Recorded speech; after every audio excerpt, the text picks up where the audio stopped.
Третьим рейсом в хадж отправляются 48 паломников из нашего региона. Местом сбора, как и раньше, стала площадка перед НТРК Ингушетия.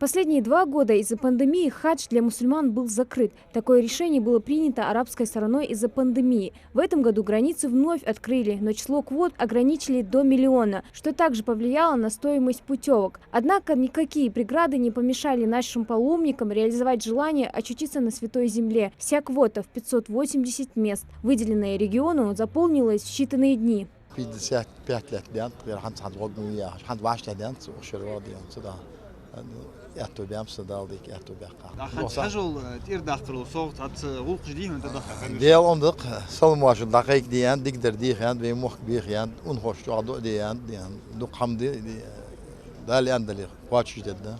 В каждой группе паломников свой руководитель, который будет сопровождать их на протяжении всего пути. Они знакомы как с обязательными обрядами хаджа, так и с местами, которые паломникам нужно посетить.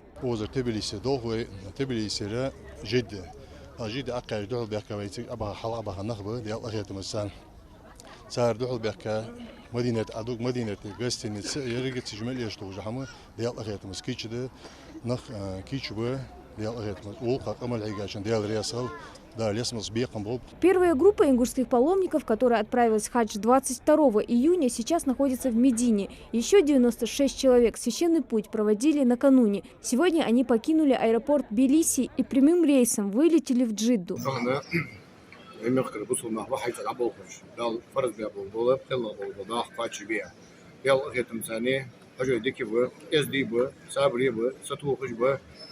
مصدو كه دولار بو سهم يشي با مصدو هم كيچم بو الله رياض خو وكمل ريجاچو وذاك ملاتاچو مصدو بركو هوچا دالش موجمر ادو هيتو بي دال موجمر كينا تو خو دالش حجول عمره قابل ده دال جيش ده دال كينا عند ويتينا تو خو.